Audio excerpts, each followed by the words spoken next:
J'en viens à vous, j'ai quelques questions à vous poser. Vous avez un peu été le visage, j'ai été exposé et j'ai suivi nombre de vos publications par l'intermédiaire de Slash il y a quelques années. Vous avez été le visage, je crois, pendant un peu plus de 4 ans de Slash, notamment sur l'éducation sexuelle. Je voudrais revenir sur quelques posts que vous avez pu faire sur votre réseau social, alors que vous étiez donc encore l'un des visages de France TV Slash. Vous écrivez donc sur votre compte Twitter le 12 juin 2020 vouloir, je vous cite, créer une catapulte à turf pour les propulser sur les flics en manif. Le 9 mars 2020, vous publiez « Les hommes morts ne violent pas, il est temps que la peur change de camp ». Puis le même jour, je vous cite encore, « Chaque jour, envie de buter des mecs ». Fin de la citation. Comment est-ce que de tels propos, qui appellent explicitement à la violence, sont compatibles avec des responsabilités et les exigences d'exemplarité qu'il s'impose à une représentation, à une figure quasiment journalistique du service public?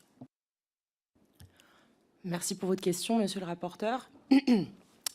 Donc effectivement, là, vous m'interrogez sur des publications qui apparaissent sur mon compte Twitter, et mon compte Twitter personnel, je le souligne, qui relèvent de ma liberté d'opinion, de ma liberté d'expression, et qui n'ont pas de lien avec l'émission que j'ai réalisée entre 2018 et 2022 pour France TV Slash, qui m'a sollicité, je vous le rappelle, en tant qu'experte en santé sexuelle, dotée d'un bagage à la fois théorique et de terrain.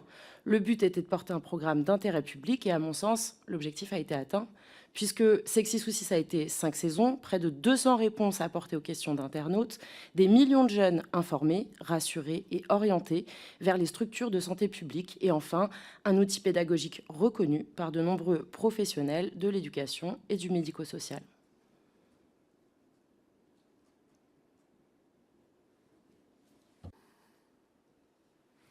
Merci, madame. Les publications que je vais citer sont des publications que vous avez faites alors que vous étiez l'une des incarnations de France TV Slash, très exposée d'ailleurs sur ces réseaux. J'ai pu voir beaucoup de vos publications qui ont été financées par le contribuable entre 2018 et 2022. Et il y avait des associations évidentes qui étaient faites entre votre compte Twitter très suivi, Sexy Souci, et aussi les publications que vous faisiez par l'intermédiaire de France TV Slash. C'est la raison pour laquelle je me permets de vous poser ces questions. Je prends un autre exemple. Le 19 septembre 2019, alors que vous revendiquiez dans votre bio Twitter, c'est vraiment votre descriptif, et je pense que les dirigeants de France TV Slash et de France Télévisions l'avaient vu, vous aviez en bio Twitter ACAB, qui, je le rappelle, en français se traduit par « tous les flics sont des bâtards ». Eh bien, quelques mois après, le 15 juin 2020, vous appeliez à, je vous cite, « abolir la police et au-delà, le système police-justice-prison ». Le 4 juin 2020, vous décriviez la police comme, je vous cite, un ramassis de fascistes, racistes, antisémites, misogynes. Comment est-ce que ces prises de position, alors que vous étiez totalement assimilé au service public, à France TV Slash, à des contenus payés par le service public à destination des mineurs, comment est-ce que vous pensez que ces prises de position extrêmement violentes soient compatibles avec une obligation de neutralité d'une figure du service public? Comment est-ce que vous avez pu concilier ça? Et est-ce que aussi, c'est le deuxième exemple que je vous cite, la direction de France Télévisions est venue vers vous en vous disant vous dépassez un certain nombre de limites, il va falloir arrêter ces prises de position? Merci pour votre question, monsieur le rapporteur. Alors, plusieurs précisions par rapport à cela. La première, c'est qu'il s'agissait bien d'un compte personnel qui n'était pas mon compte étiqueté Sexy Souci. Donc, ce compte avec une grosse visibilité, effectivement, mais qui était ma visibilité, qui s'est formé déjà à l'époque quand j'avais un blog de journalisme, enfin bref, un autre sujet complètement. Donc, c'était pas un compte étiqueté Sexy Souci, c'était pas un compte étiqueté France TV Slash. Et à ce titre, jamais personne de France Télévisions, pour qui d'ailleurs j'étais pas salariée, je tiens quand même à rappeler que moi j'étais prestataire pour la filiale France TV Studio, pour laquelle j'ai été autrice et présentatrice.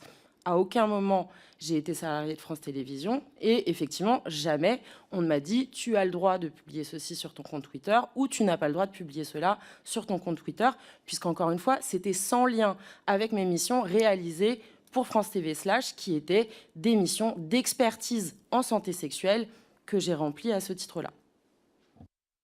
Mais vous ne voyez aucun problème à publier ce type d'appel à la violence et en même temps assumer une mission de service public qui est celle d'éducation, vous l'expliquez, de rassurer, d'orienter, d'informer les jeunes sur le service public. Vous ne voyez aucune contradiction entre vos contenus à caractère violent sur votre compte personnel et en même temps votre mission de service public? Merci pour votre question, monsieur le rapporteur. Je suis désolée si je me répète un petit peu. Ces contenus, ils relèvent de ma liberté d'opinion, de ma liberté d'expression, à laquelle j'ai le droit comme n'importe quel citoyen ou citoyenne française, et sont sans rapport avec mes missions exercées pour France Télévisions. Un autre point que j'ai pu relever sur vos réseaux sociaux, c'était le 26 avril 2020. Je le rappelle, hein, c'était en plein d'ailleurs pendant votre mission sur France TV /. Vous écriviez, je vous cite, « Pourquoi y a-t-il que des blanches ?» Donc c.he.f en écriture inclusive.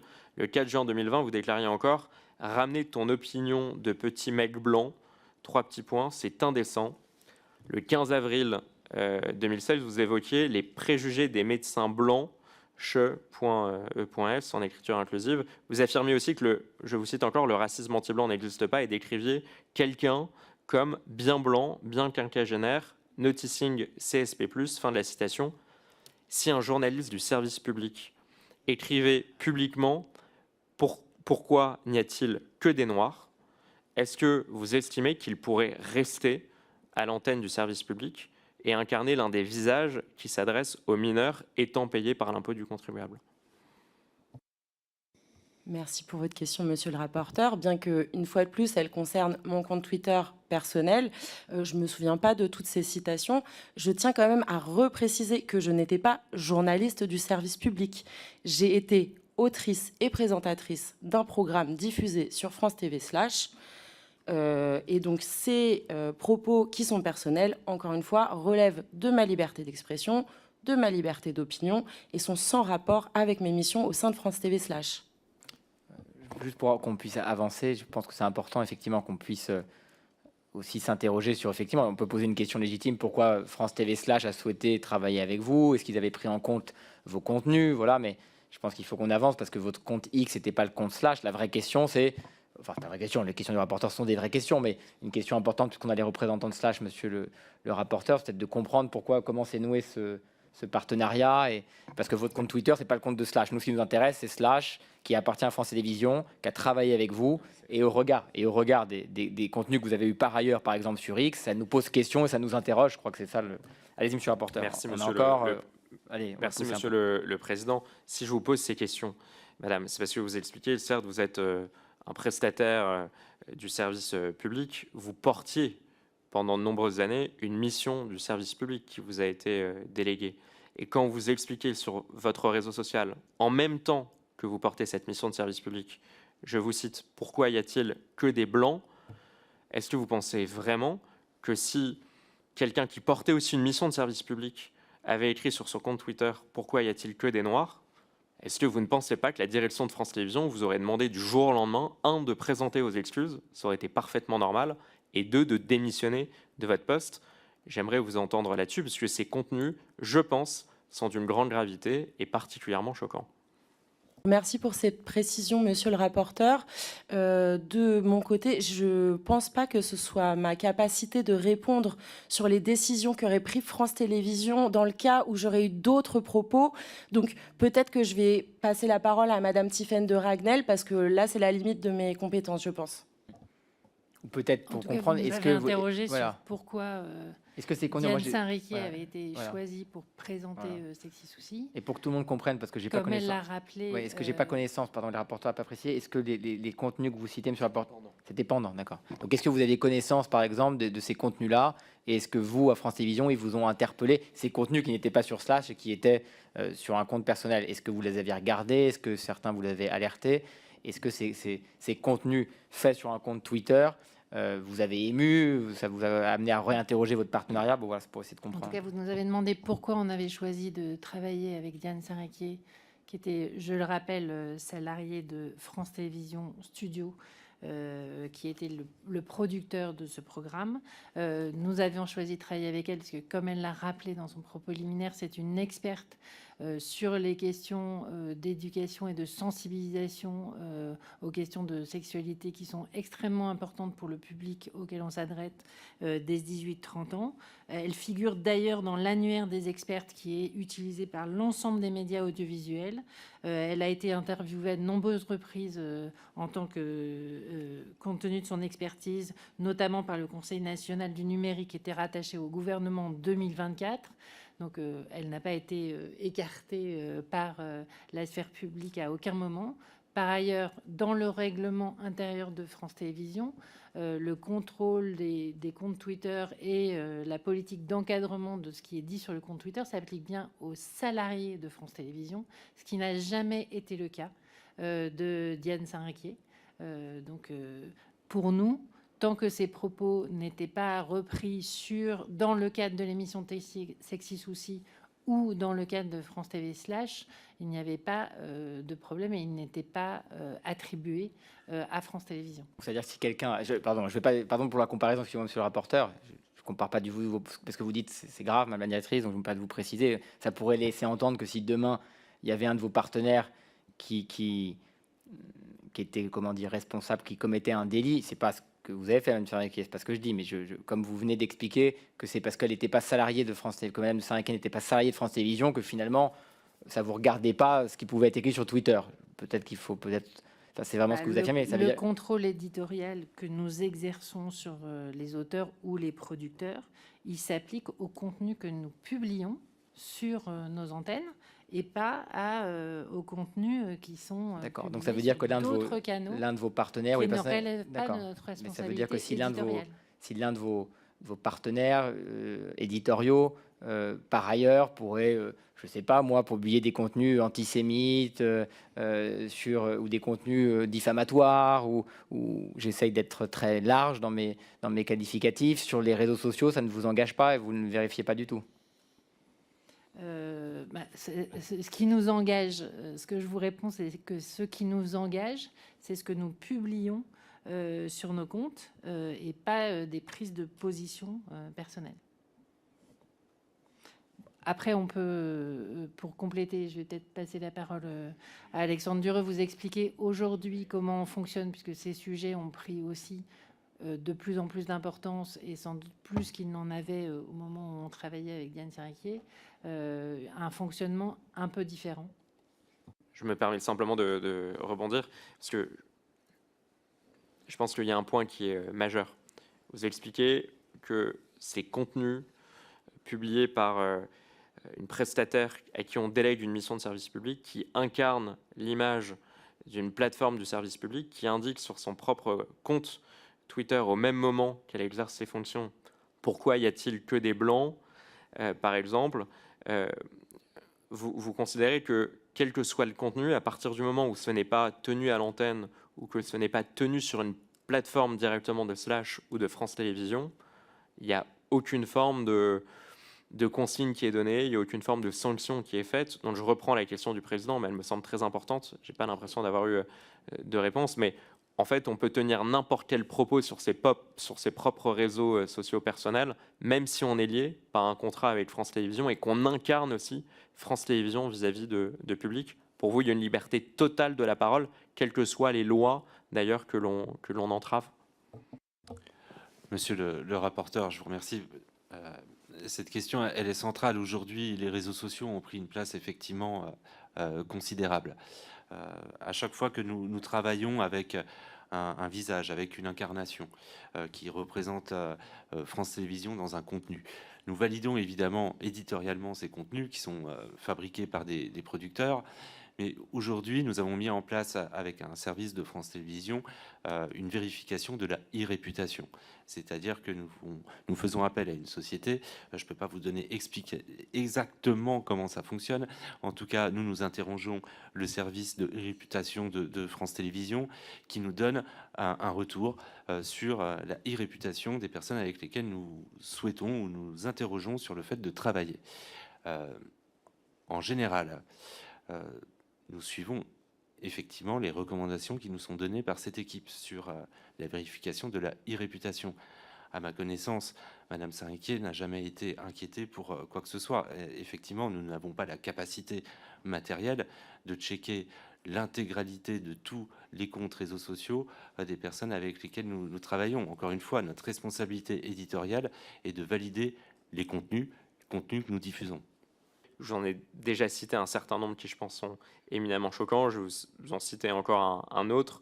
Madame Saint-Riquier, le 9 octobre 2020, donc vous étiez à l'époque un visage de France TV Slash, payé par nos impôts. Vous écriviez, je vous cite, « La France est un pays de fachos, pays de merde ». Le 5 décembre 2021, vous déclariez « Ouvrez les frontières, virez les fachos » en majuscule, en visant nommément des responsables politiques comme Éric Zemmour ou Marine Le Pen, avec des slogans comme, je vous cite encore, « Les prisons en feu, Zemmour au milieu ». Bon, est-ce que c'est pénal? C'est des faits pénals, je pense qu'on peut le dire. Est-ce que c'est la responsabilité du service public de l'audiovisuel aujourd'hui de couvrir ce type de propos? Vous expliquez que vous ne pouvez pas regarder l'ensemble des tweets publiés par une personne qui incarne l'audiovisuel public. Qu'est-ce que vous en pensez? Je vous ai cité déjà un certain nombre d'exemples extrêmement graves. Pourquoi est-ce que vous n'avez pas été alerté plus tôt? Pourquoi est-ce que vous n'avez pas décidé de mettre fin au contrat de Madame Saint-Riquier suite à ces propos éminemment condamnables? Je crois vous avoir répondu que ce qui aurait pu nous amener à mettre fin au contrat de Diane Saint-Riquier, c'est un contrôle éditorial sur les contenus qu'elle réalisait pour Slash. Et par ailleurs, vous nous interrogez sur des propos qui auraient été antisémites ou contraires à la loi. Si ça avait été le cas, je pense que ces propos ne seraient pas passés. À ma connaissance, il n'y a pas sur le compte de Diane Saint-Riquier de propos qui sont contraires à la loi. Il y a des expressions d'opinion qui sont personnelles, mais il n'y a pas de propos qui sont contraires à la loi. Donc un propos comme, je le cite, « les prisons en feu, Zemmour au milieu », c'est pas un propos qui est contraire à la loi, c'est pas une incitation au meurtre. Selon vous, c'est pas condamnable et ça justifie, parce que j'ai l'impression que vous êtes en train de couvrir ce que je trouve grave, ce que je trouve vraiment grave. J'ai l'impression que depuis le début de cette audition, je vous cite un certain nombre de déclarations quand même très sensibles, pour pas dire plus, je suis assez pudique, d'un visage qui a incarné l'audiovisuel public et des contenus à destination des mineurs pendant des années. Aujourd'hui, vous m'expliquez, on n'a pas eu le temps de tout regarder, et là maintenant que je vous les donne, vous expliquez que ce n'est pas des contenus qui tombent sous le coup de la loi. Un appel au meurtre, ce n'est pas un contenu qui tombe sous le coup de la loi. Pour vous, ça continue à être justifié. Vous ne voulez pas vous désolidariser de ces contenus quand même à caractère très violent? Je peux juste vous rappeler que aujourd'hui, nous ne travaillons plus avec Diane Saint-Riquier, comme elle vous l'a rappelé en introduction. Ça fait 4 ans qu'elle ne travaille plus pour nous, mais sur toute la période où elle a travaillé pour nous, les contenus que nous avons publiés sur France TV Slash rentraient dans le cadre très précis de notre cahier des charges. Merci, madame. Alors, je vois, vous expliquez que Madame Saint-Riquier n'a plus de lien avec France Télévisions. Je suis à nouveau sur le site de France Télévisions. Je pourrais vous envoyer le lien.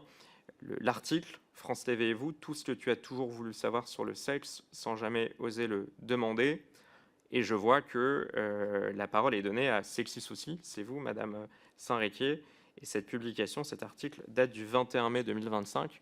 Pourquoi nous dire que vous avez cessé la collaboration avec Madame Saint-Riquier alors que elle continue visiblement à avoir tribune sur le service public, sur le site de France Télévisions? Je pourrais vous envoyer d'ailleurs la capture d'écran. Ah. Mais à ma connaissance, il ne s'agit pas d'une publication récente, ça doit être plutôt une republication d'un article qui a été réalisé quand Diane Saint-Riquier travaillait avec nous et s'occupait de Sexy Souci. Je vous dis ça à ma connaissance, que je n'ai pas sous les yeux l'article que vous mentionnez, mais on pourra vous apporter toutes les précisions nécessaires si besoin. Allez-y, Madame de Saint-Riquier, je vous en prie. Oui, juste pour vous dire que, pour le coup, moi, je suis sûre et certaine qu'en mai 2025, je n'ai pas travaillé pour France TV Slash. Non, c'était pas mon point. C'était il y a un article sur France Télévisions, dans France Télévisions et vous, qui vous donne la parole. Donc, quand on me dit que il y a eu une rupture de collaboration entre France Télévisions et vous, Madame Saint-Riquier. Il suffit d'aller et de faire quelques recherches en quelques clics sur le site de France Télévisions. On voit qu'il y a quelques mois à peine, France Télévisions, avec nos impôts, continuait à vous donner la parole. Et je vous enverrai cette capture d'écran. Vous parlez beaucoup de l'expertise de Madame Saint-Riquier. Je vous en prie, vous voulez répondre. Et employer quelqu'un, je pense que c'est un peu une confusion. Cette interview est sans doute une republication d'un entretien qui a été fait au moment où Diane Saint-Riquier était salariée de France Télévisions.